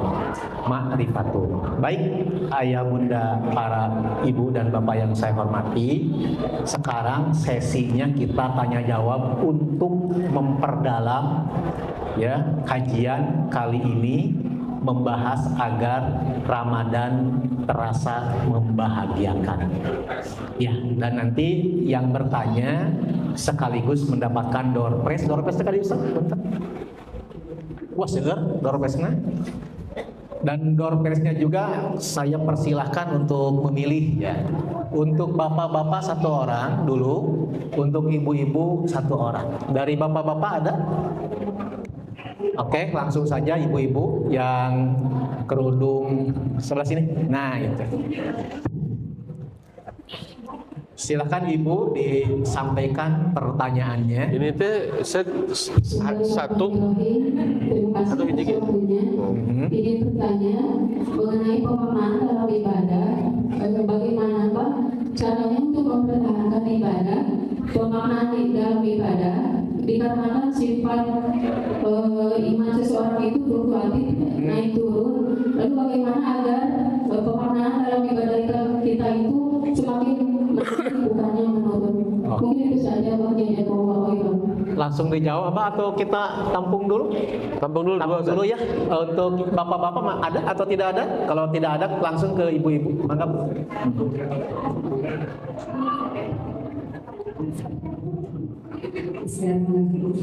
Jadi Pak Ustaz, kan dalam bulan Ramadan itu misalnya kita untuk bahagia itu susah ya Ustaz. Terus pas di pertengahan kita sudah sangat bahagia dengan Ramadan itu. Tiba-tiba pada Allah untuk perempuan datang bulan. Nah itu yang saya rasakan sudah bertahun-tahun. Rasa bahagia itu sudah hilang saat itu. Meskipun saya tahu bahwa keutamaannya juga meskipun lagi datang bulan, tetapi tetap saja kebahagiaan itu meskipun lagi semangat langsung hilang gitu ya. Nah itu bagaimana caranya biar tetap bahagia meskipun dalam kondisi datang bulan itu. Terima kasih. Oke, Ibu tahan dulu. Ibu awal-awal tidak bahagia, Ya. tapi di pertengahan bahagia. Bahagianya karena apa? Mungkin sudah mendapatkan apa yang Ustaz ya, kenikmatan beribadah. Oh iya, bukan karena sudah dekat THR, bukan Bu ya? Bukan belum Ustaz. Karena kan Ustaz, ya udah nanti. Silakan. Karena saya ingat Abah juga menyampaikan kata Imam Al-Ghazali bahwa nikmat itu ada dua ya Pak ya. Betul. Ada nikmat agama, ada nikmat dunia. Khawatirnya kebahagiaan yang Ibu rasakan tadi di pertengahan itu nikmat agama, nikmat dunia gitunya, bukan nikmat agama. Baik, pertanyaan yang pertama dari Ibu tadi adalah bagaimana konsistensi agar tetap semangat dalam melaksanakan ibadah. Begitu ya? Mangga. Ya, wangsul deui ya. Kalau Imam Al-Ghazali kan dalam kitab Minhajul Abidin itu tangga ibadah itu ada 7. Dan tangga yang pertama itu adalah al-ilmu ya wal ma'rifat. Jadi wal ma'rifah yaitu ilmu dan ma'rifat. Jadi tangga pertama ini harus dilalui oleh semua orang yang mau berjalan. Gitu ya. Dan itu tuh nggak pernah selesai terus sampai 7 tangga teh nguliling gitu ya, Bu ya. Bapak-bapak, ibu-ibu. Nah, inilah yang harus dilalui. Artinya, satu, kita memahami bahwa fluktuasi itu naik turun itu sudah menjadi sifat. Nggak usah dicela. Iya. Ya, termasuk bosan. Bapak-bapak, ibu-ibu bosan. Ya, boleh nggak bosan? Boleh. Bahkan pernah terjadi di sahabat Nabi kebosanan atau misalkan turunnya iman ketika kita mau ibadah. Tapi Nabi tidak mencelanya. Ya, Kita sampai contoh nih hadisnya. Inna likulli amalin syirratun wa fatratun. Sesungguhnya setiap amal itu ada masa naiknya, ada fase turunnya. Semua amal. Amal kebaikan itu kata Nabi ada fase naik, ada fase turun. Tapi Nabi mencela nggak ketika fase turun? Enggak. Wa man kana fatratuhu ala sunnati aslama. Kata Nabi, barang siapa yang fase futurnya, fase turunnya itu dia dalam sunnahku, artinya masih dalam syariat Allah, ya tidak melanggar syariat Allah, selamat. Artinya yang dicela oleh Nabi itu bukan masalah lagi daunnya tuh, lagi futurnya, tapi yang dicela itu kalau sudah keluar dari sunnah, kalau keluar dari ketaatan. Nah, makanya setelah yang pertama kita memahami, oke, kita lagi turun, maka yang kedua adalah yang harus dilakukan adalah mulai dari tangga pertama itu, yaitu lazimi majelis ilmu, gitu kan ya, lazimi majelis ilmu itu, karena ilmu itulah yang akan menjadi pertama dan yang paling utama dalam perjalanan ibadah kita. Nah, itu pernah kejadian teteh-teteh, bapak-bapak, ibu-ibu, akang semua, yaitu di zaman Nabi ada namanya itu sahabat Nabi Handolah. Handolah itu diberikan gelar Ghosilul Malaikah, orang yang dimandikan malaikat, karena beliau mati syahid di medan perang dalam kondisi junub, lalu hujan tuh, ya itu disebut akhirnya orang yang dimandikan oleh malaikat. Suatu saat kan Handolah itu ada fase kehidupannya qad nafaqo Hanzalah keluar rumah, kemudian ketemu sama salah satu sahabat, kalau tidak salah Abu Bakar ya radhiyallahu an. Qad nafaqo Hanzalah gitu ya. Aku teh udah munafik. Kata sahabat Nabi yang lain, kenapa? Nya cenah aku teh kalau di hadapan Nabi surga terasa dekat. Aku teh ingin mengejarnya. Kalau di hadapan Nabi neraka terasa dekat. Aku teh takut gitu ya sehingga menghindarinya. Ya, tapi kalau sudah pulang ke rumah, bapak-bapak, ibu-ibu, kata Hanzalah, abdi bala kecerakan gitu ya, tahu bala kecerakan ya, ngobrol dengan istri, ngobrol dengan anak, itu surga dan neraka teh enggak ingat lagi katanya. Jadi terasa Hanzalah itu munafik. Akhirnya kata sahabat yang satunya itu sama gitu ya, datanglah ke Nabi, lalu Nabi bilang setelah dengar cerita Hanzalah, wahai Hanzalah, kalau kamu selalu ingat ketika berdiri, berjalan dan duduk bahkan berbaring, la sopat kumul malaika, tentulah malaikat menyelamimu. Tetapi saat tablugu, kata Nabi ya, dikit-dikit aja, terus aja, jalani aja keureuy we, lamun bahasa urang mah ya, sok terus keureuy ya, lazimi aja majelis ilmu, tablugu, nanti juga sampai. Maka kalau saya boleh saranin Bu ya, Teh ya, kalau saya saranin adalah jangan tinggalkan majelis ilmu. Ya, begitu ya, bunda sekalian, masjid, majelis ilmu, ya, bangga dilazimi, itu adalah supaya kita bisa istiqomah. Istiqomah berat, iya, yang ringan itu istirahat, ya, bukan istiqomah, begitu. Karena istiqomah itu balasannya surga. Kalau balasannya cuma dapat diskon ya di Gria, nah itu mah nggak perlu istiqomah ya, itu, begitu ya. Jadi yang pertama itu tuh ilmu. Yang kedua Ustaz, ya jangan hilangkan komunitas atau teman. Kalau bapak-bapak diriungan di masjid, ya ibu-ibu misalkan diriungan di masjid, gaduh rencangan seiyah sekata gitu kan ya, supaya tetap konsisten. Karena Islam memperintahkan kita untuk berjamaah, sholat berjamaah ya, kemudian juga ngobrol melaksanakan ibadah berjamaah gitu ya. Coba lihat ayah bunda sekalian Al-Fatihah, iyyaka na'budu wa iyyaka nasta'in. Artinya apa? Hanya kepadamu kami beribadah, hanya kepadamu kami meminta pertolongan. Ini kami atau aku? Kami. Kadang-kala kita sholat sendiri baca Al-Fatihah nggak dirubah kan? Nggak jadi domirnya ana kan? Iyyaka a'budu wa iyyaka asta'in. Nah, cenah jadi a'budu asta'in. Nah, aku mah sendiri sholatnya, cenah jadi dirubah jadi domir ana. Enggak. Tetap iyyaka na'budu wa iyyaka nasta'in. Kenapa? Karena Islam mengajarkan berjamaah. Ya, Nabi Musa dengan Nabi Harun, Nabi Ibrahim ada Ismail dan Ishak gitu ya. Kemudian juga Nabi Sulaiman, Nabi Daud ya, Nabi Zakaria, Nabi Yahya, semua berjamaah. Nabi Muhammad dengan para sahabatnya, Nabi Isa dengan para hawariunnya gitu ya. Nah, siapa kita kalau mau sendirian? Penting mah urang we soleh sorangan, nggak bisa. Ya, begitu ya. Jadi ya ATM aja bersama gitu ya.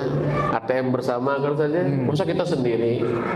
Ya, segitiga sama sisi, kamu sama siapa? Kan gitu kan ya. Ya, jangan sendirian ya. Yang sendirian itu kuat cuma tiang listrik ya. Jangan sendirian nagennya, dordar gelap, panas, hujan oke. Nagennya sorangan, taman tiang listrik ya. Jadi begitu ya, dua hal ini menurut saya cukup ya. Dan proses ayah bunda sekalian ya, kita dan mohon maaf bapak-bapak, ibu-ibu, bijaklah menghadapi pasangan yang suka kajian ilmu. Ini saya mendapatkan beberapa pasangan nggak sabar.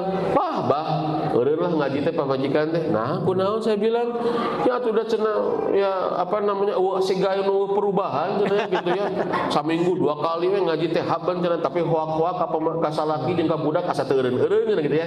Saya bilang, Pak ya, sakitu teh alhamdulillah, lamun teu ngaji itu bukan hoak-hoak saja, saya bilang.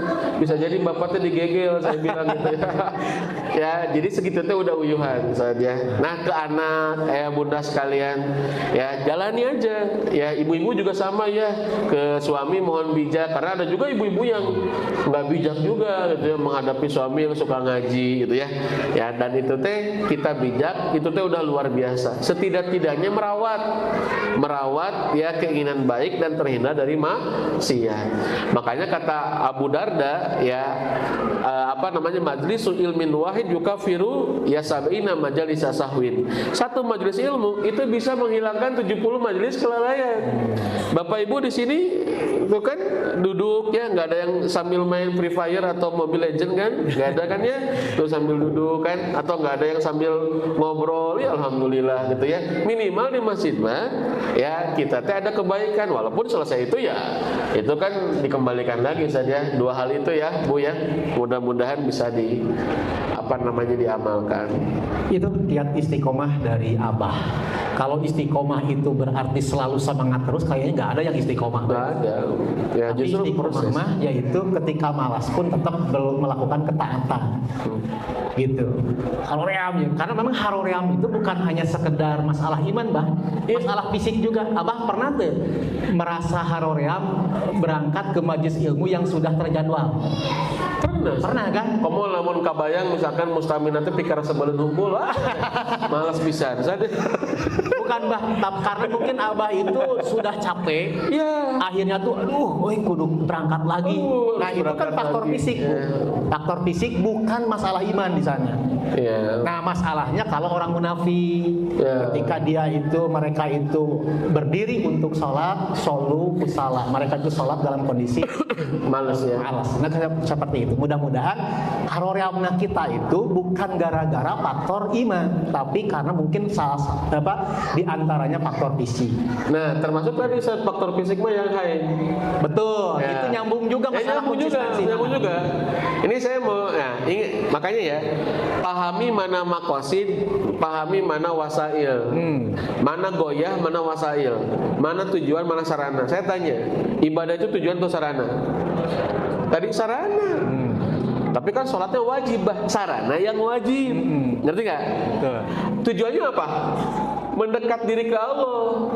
Mohon maaf, kenapa ada orang punten ya ketika haid atau ketika tidak melakukan ibadah tertentu itu teh terasa, mohon maaf, terasa kita teh nggak bahagia. Kenapa? Karena kita fokus kepada sarananya. Ngerti gak? Pertanyaan saya, kalau Allah lebih ridho dan Allah lebih dekat ketika kita melakukan perintahnya, kenapa kita harus merasa jauh ketika justru meninggalkan sesuatu yang itu perintah Allah? Ngerti gak Bu maksud saya? Kan kita sholat karena perintah Allah. Nah sekarang kita disuruh berhenti sholat sama siapa? Oleh Allah. Sama Allah. Nah kenapa kita nggak merasa dekat? Nah itu, mohon maaf, salah satunya karena kita ya nggak bisa ngebedain mana tujuan, mana sarana, gitu ya. Sekarang kalau kita lagi haid, ada nggak sarana yang bisa takarub ke Allah? Ada nggak? Ada. Bahkan mohon maaf ya bunda sekalian, lebih jauhnya lagi,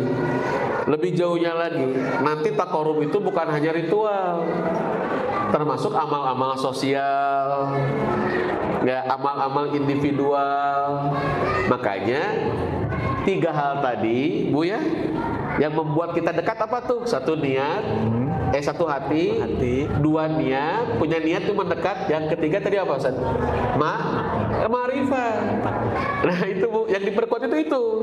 Karena mohon maaf, contoh, makanya Ibnu Athaillah dibilang dalam kitab Al-Hikam, salah satu kegagalan seorang hamba adalah ketika dia meninggalkan satu ibadah, ya dia teh merasa jauh dari Allah, kurang lebih kayak begitu.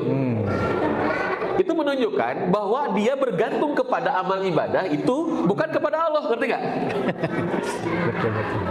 Kata se, karena kita bergantung kepada amal ibadah itu bukan kepada Allah. Ketika amal ibadah itu nggak dilakuin, seolah-olah kita jauh dari Allah. Begitu Bu.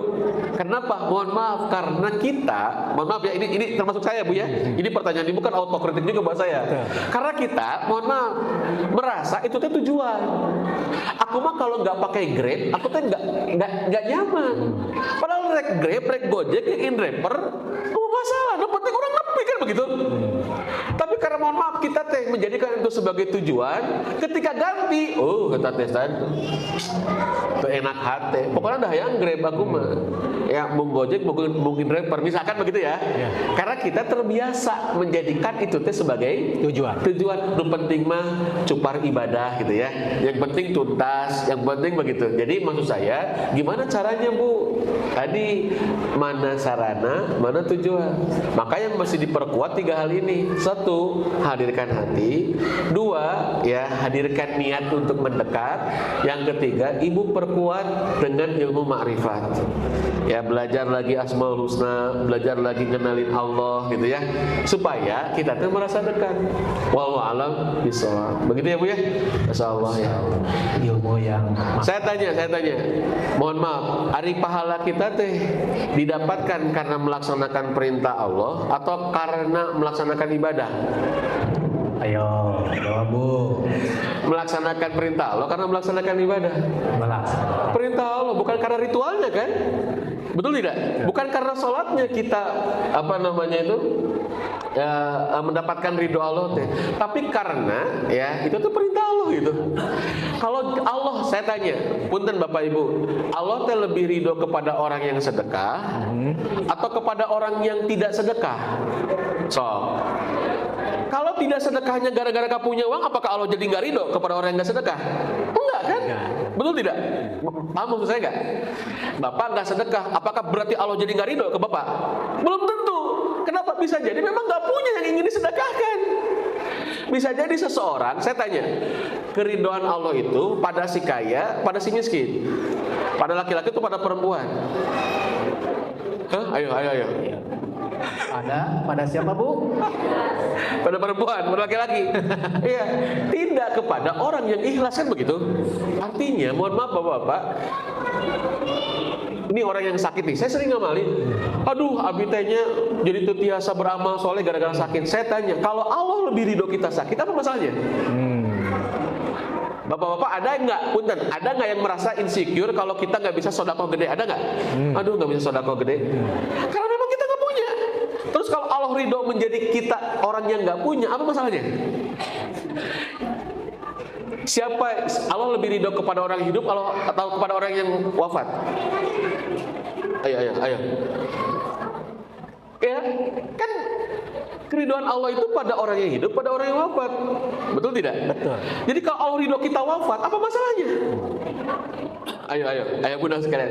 Mengapa kita merasa tidak berharga kalau kita tidak melakukan gitu? Kalau Allah lebih ridho kita tidak melakukan, apa masalahnya?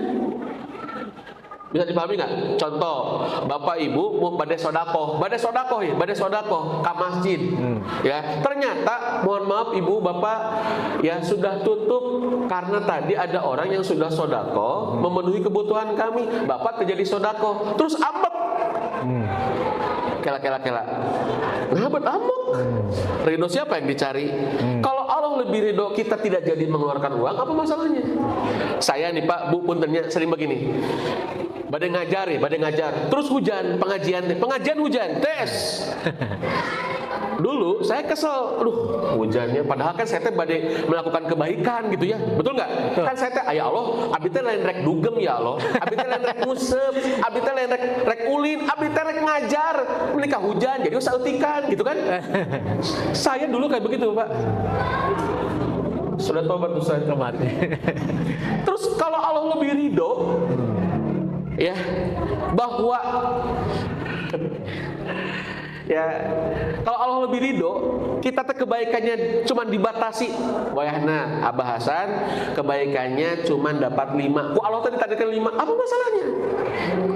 Lebih baik jadi pentil ibu-ibu tapi bagian tinu motor, bagian tinu ban daripada jadi knalpot harga 3 juta ngan saukur digantungkan.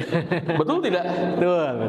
Ayo Bapak Ibu, ada orang, jadi ini penting Pak, supaya kita paham mana tujuan, mana sarana gitu. Makanya orang muslimah mau seperti apapun bahagia Ustaz. Yang penting Allah ridho, selesai. Bisa sodakoh, alhamdulillah. Tapi bisa sodakoh, tak merasa sedih. Kenapa? Karena jalan kebaikan masih banyak, betul tidak? Sepakat Bapak Ibu? Sepakat. Ayo, siapa yang tahu niatnya? Allah. Ya, Walau alam misal. Masal hatur nuhun Abah. Ada satu lagi. Ada satu lagi. Nah, ini dari bapak-bapak. Nah, Ibu-ibu tadi ada. ini bapak-bapak ya, biar jangan sampai dianggap kita itu Anti bapak. anti bapak-bapak ya. Silakan Pak disampaikan pertanyaan. Satu lagi ada. Terima kasih. Ibu satu lagi ada. Pendidikan. Subhanallah, Masya Allah, Ustaz, ilmu yang diberikan luar biasa, memberikan banyak pandangan sesuai dengan tema bahwa kita harus mengawali puasa dengan berbahagia. Mohon koreksi, Ini orang milih nih. mungkin berkaitan dengan literasi setiap orang, di mana literasi seseorang itu lebih banyak literasi terkait dengan pengetahuan dunia, lebih bisa memaknai cara pandang, pemaknaan dan pada keutamaan. Dan subhanallah, apakah ada kaitannya dengan ayat Al-Quran yang pertama kali diturunkan Iqra?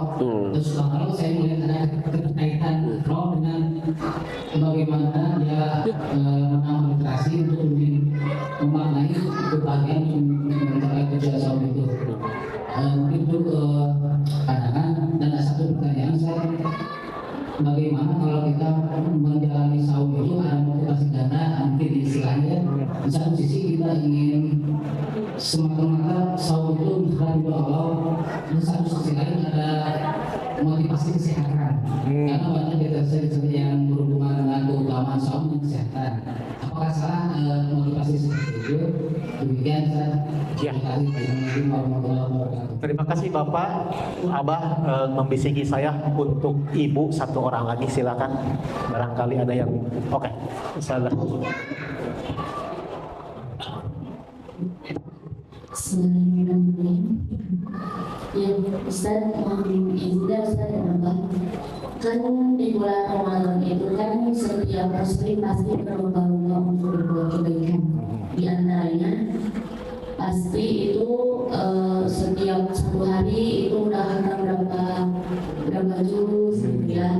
Nah, sedangkan di sini seperti yang sudah dibahas mengenai memakai itu sendiri. Nah, pertanyaan itu lebih baik kita mengejar hantam gitu ya, persekian juz selama 1 bulan, atau kita coba perlahan dengan memaknai dulu.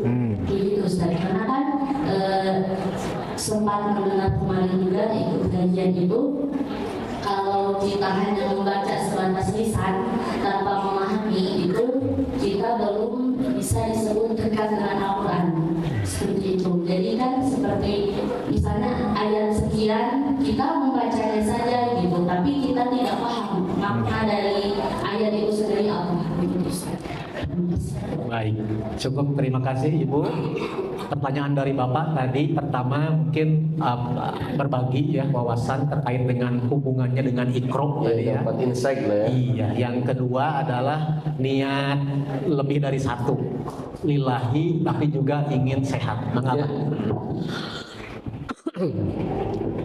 Satu, terima kasih ya hatur nuhun ya, bahwa betul banget ya tadi terkait bahwa untuk memaknai kan tidak ya, 3 ya saja, pahami tujuan, ketahui keutamaan, sama ambil hikmah. Itu terkait dengan kemampuan literasi kita kan ya. Literasi itu kemampuan melihat, membaca, memahami, kemudian menganalisa, bahkan meng-create gitu ya. Itu adalah literasi, dan itu betul banget. Itulah kenapa dalam ibadah kita ada Iqra tuh yang pertama, bahkan itu dari 6.000 ayat lebih. Yang pertama itu diturunkan tentang Iqra 5 ayat gitu ya. Kenapa? Karena itu jadi framework atau jadi world view, cara pandang kita terhadap dunia, terhadap diri, terhadap manusia dan peristiwa. Jadi itu harus Iqra dulu gitu ya. Nah, itu bagus betul. Ya, ada kaitannya. Hatur nuhun. Makanya ayah bunda sekalian ini harus terus digiatin ya. Ya, yang kedua, makanya ini terkait dengan yang pertama Ustaz. Makanya saran saya ayah bunda sekalian ini sebelum menghadapi Ramadan nih, ya kalau tadi ada tujuan, ada fadilah, coba coba ya bunda sekalian ya di rumah disediakan supaya tadi tetap ngagedur on fire gitu ya, supaya tetap on fire, supaya tetap panas gitu ya. Yaitu saran saya adalah siapin literasinya, sumbernya, literaturnya siapin tuh, baik dari online ataupun ada buku di rumah gitu kan ya. Apa sih fadilah saum, apa sih fadilah Ramadan, apa sih fadilah Quran, apa sih fadilah sholat gitu ya. Karena supaya kita itu teh memaknai gitu, memaknai walaupun cuma satu misalkan ya, satu tapi saran saya dibaca tiap hari. Kenapa? Supaya dapat pemaknaan atau mungkin ada hikmah-hikmahnya. Makanya ayah bunda sekalian, insya Allah di Saing ya, kalau tadi sudah disosialisasikan belum, ada program booster Ramadan. Silakan nanti masuk ke grupnya kalau mau. Nah itu tiap malam insya Allah kita berikhtiar untuk memberikan fadilah, hikmah sama tujuan. Ya, apa sih tujuan puasa? Kalau tadi kan tujuan ibadah saja. Apa sih tujuan puasa? Apa sih tujuan sholat gitu ya? Apa sih kemudian hikmah sholat? Apa fadilah puasa? Fadilah taraweh? Nah itu kita mau kasih tuh. Makanya bapak ibu ya bunda kalau mau ikutan, mangga masuk grup ya. Silahkan. Insya Allah kita berikhtiar. Saya insya Allah akan berikhtiar untuk bisa memberikan booster Ramadan. Supaya saya pribadi, keluarga dan teman-teman sekalian ya niatnya hadir. Nah terkait tadi, ini bah gimana kalau niatnya ada 2 nih, misalkan saya bilang jangankan 2, 3, 4, 5 itu bagus. Kenapa? Selama untuk Allah. Ngerti gak? Bahkan niat itu ya itu teh berpengaruh kepada kualitas ibadah kita. Nggak apa-apa selama itu untuk kesehatan. Pertanyaannya sehatnya untuk apa, kan begitu ya. Saya saum ya supaya sehat, setelah sehat supaya saya bisa misalkan ibadah. Nah itu kan luar biasa ya. Jadi ujung-ujungnya Allah lagi kan gitu ya. Makanya kata Ibnu Qayyim, innamal a'malu la tatafadalu bisuwariha wa adadiha walakinnal a'mal ya yatafadalu bima tafaduli ma fil qulub. Jadi amal itu bertingkat-tingkat, itu bukan karena bentuknya, bukan karena jumlahnya, tapi bertingkat-tingkat sesuai dengan tingkatan dalam hatinya. Ya, walau alam bisawab. Jadi selama ujung-ujungnya ngarepin ke Allah, sah-sah saja. Boleh insya Allah ya, walau alam bisawab. Kan itu termasuk penggalian pada fadilah kalau kita meyakini ya kesohihan hadis itu sumu tasihu. Atau bisa masuk ke hikmah kalau kita tuh berpikir bahwa itu mah dari ayat tina hadis nage. Nah itu hikmah berarti ya. Boleh. Nah, hikmah dari saum adalah sehat insyaallah. Gitu. Silakan pertanyaan dari ibu tadi terkait dengan kuantitas atau kualitas yang kita cari di bulan saum. Bu, Pak, begini, kenapa di bulan Ramadan? Oke, saya jawab saja, mudah-mudahan nih. Saya mau membanggakan dulu. Kenapa di Ramadan kita tuh banyak diskon? Kalau kata saya Dursi, Ramadan itu pasar ukhrawi, pameran robani. Ya, bukan pameran robani tiung ya, bukan ya. Ini ya pameran robani. Jadi maksudnya pada bulan Ramadan Allah tuh banyak menampakkan kebaikan, banyak diskon. Harga 200.000 ya itu bisa dibeli dengan 20.000, kan gitu ya. Jadi kita modal 20.000 tapi baraknya 200.000. Kita modalnya sedikit tuh amal ibadah tapi pahalanya berlipat-lipat ganda, betul nggak? Di bulan Ramadan banyak lah ya keutamanya ya, sepakat ya. Masalah doa, masalah pahala sholat, pahala sedekah dan lain sebagainya. Pertanyaan saya, apa hikmahnya? Kalau dikaitkan dengan tujuan ibadah tadi, apa hikmahnya? Hikmahnya salah satunya supaya kita banyak mendekat. Makanya saya beberapa kelas kemarin di seminar-seminar saya sampaikan, yuk ayah bunda, ya Ramadan itu bukan banyak ibadah, tapi banyak mendekat. Ngerti gak maksud saya? Siap. Jadi jangan sampai kita teh sibuk dengan tujuan, sarana, nggak sibuk dengan tujuan. Itu pertama tuh. Ya, contoh abdi punten teresep misalkan tidak terlalu excited kalau lihat duren lah. Kajabi anu masihan. Ya, apalagi duren montong misalkan itu ya. Yang duren montong, iya, nah montong dihakan maksudnya. Bagian urang gitu lah ya. Ya, duren misalkannya. Ya, saya nggak terlalu excited, tapi kalau dikasih, kalau dimakan. Ketika saya tidak terlalu excited, pas lewat ke rumah, ternyata ada tukang duren, harganya 2 juta, jadi 20.000. Kira-kira saya yang utara, iman utara, badai ngaliek heula moal utara ya mah. Ngaliek bah. Ngaliek heula pasti, minimal ngaliek kan? Minimal beli ulah, ya. Ini 2 juta bisa diganti 20.000. Saya utara Ustaz, itu pasti minimal menekan. Ibu-ibu pernah kejadian nggak? Ya, pas masuk ke geria, nggak niat beli, tapi pas nilai diskon dibeli, ayat tuh. Itu diskon wae dibeli, ibu-ibu mana? Padahal terniat gitu kan. Apalagi diskon mumpang, gitu ya. Betul? Lalu kenapa Allah di bulan Ramadan ini banyak kasih diskon? Apa hikmahnya? Supaya kita banyak mendekat. Balik lagi ke kaidah tadi, supaya merasa dekat gimana? Kan begitu. Ya, termasuk tilawah Quran. Kalau ditanya kuantitas atau kualitas? Kalau ditanya adalah kuantitas yang tidak meninggalkan kualitas. Ngerti gak? Idealnya. Ideal. Artinya apa? Kuantitas ini jangan dibenturkan, tapi bicara tahapan. Saya tanya, Imam Syafi'i bulan Ramadan berapa kali hatamnya? 60 kali. 60 kali, betul kata Ustaz.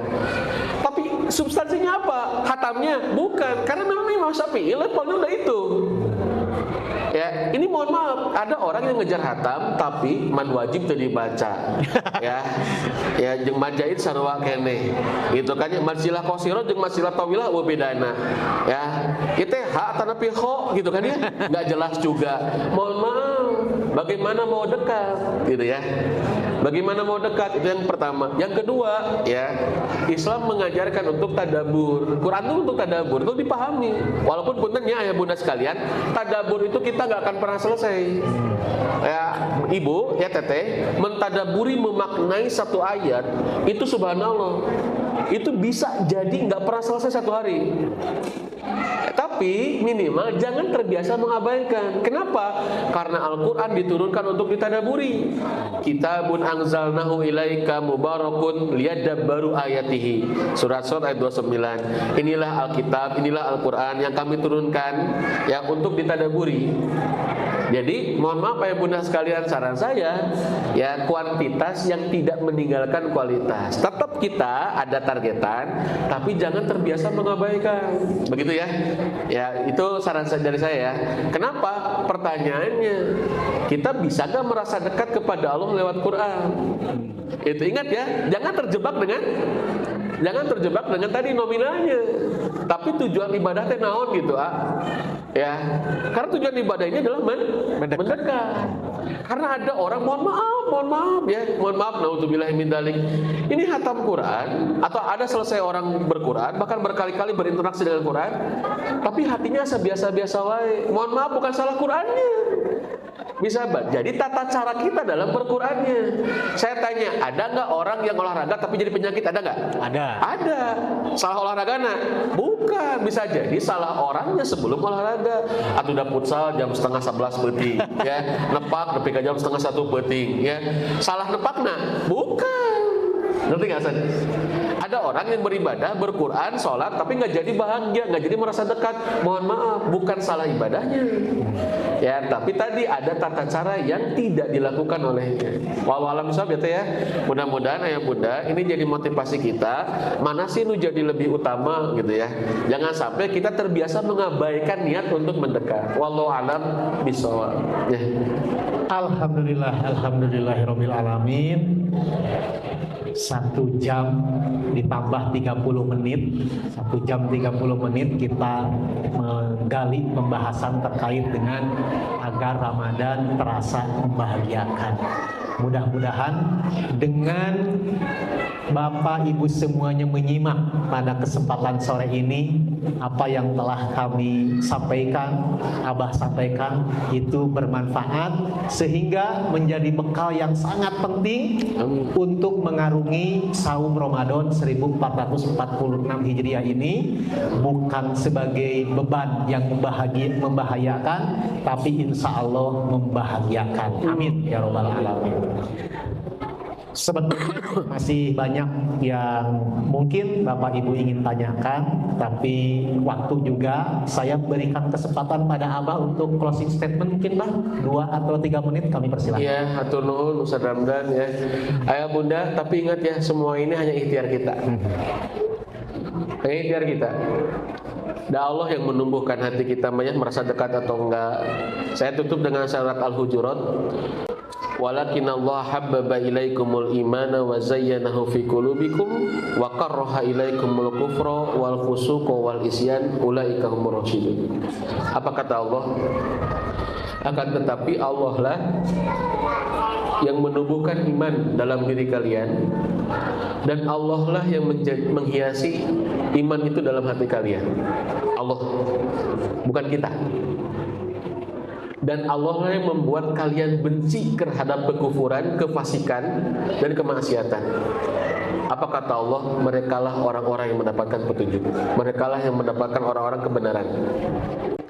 Ayah bunda, apa yang saya sampaikan hanya ikhtiar. Ingat ya kata Said Nursi, ya, ikhtiar sehebat apapun yang kita lakukan itu tidak akan mendatangkan sekecil apapun sebab yang kita dapatkan, akibat yang kita dapatkan. Sekali lagi, ikhtiar yang kita lakukan sehebat apapun menghadirkan sebab itu tidak akan menghasilkan sekecil apapun akibat. Cekasar nama saloba lobahna dahar itu mau ngawarkeun urang moal. Tetapi kita itu berikhtiar supaya membukakan tabir pertolongan Allah. Maka apa yang saya sampaikan itu hanya ikhtiar kita. Yuk kita banyak berdoa ke Allah. Ya Allah, berikan hamba karunia untuk bisa mendekat kepadamu. Ya Allah, berikan hamba kemampuan untuk bisa merasakan kenikmatan kalau ibadah teh.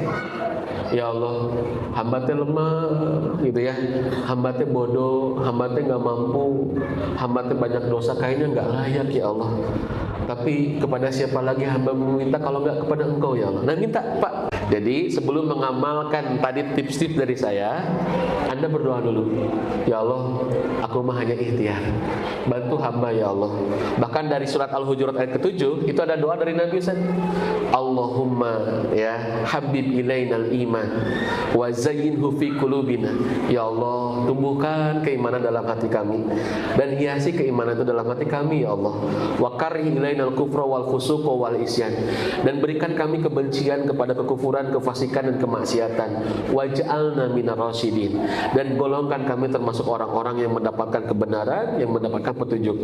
Maka sekali lagi ayah bunda sekalian, mudah-mudahan tips-tips yang tadi, satu, niat diamalkan, dan yang kedua, diawali dengan keberserahan kita kepada Allah.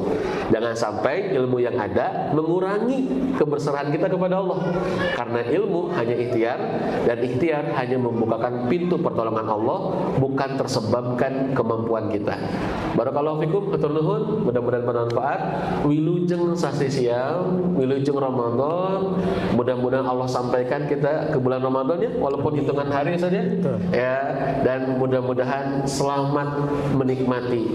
Awali oleh makna, prosesnya biar berasa, buahnya adalah bahagia. Barakallahu fikum. Assalamualaikum warahmatullahi wabarakatuh. Waalaikumsalam warahmatullahi wabarakatuh. Jazakallahu khairan katsiran Abah atas setiap ilmu yang Abah berikan, dan langsung saja kami berikan kepada Ustaz Rahmat untuk menutup acara ini. Assalamualaikum warahmatullahi wabarakatuh.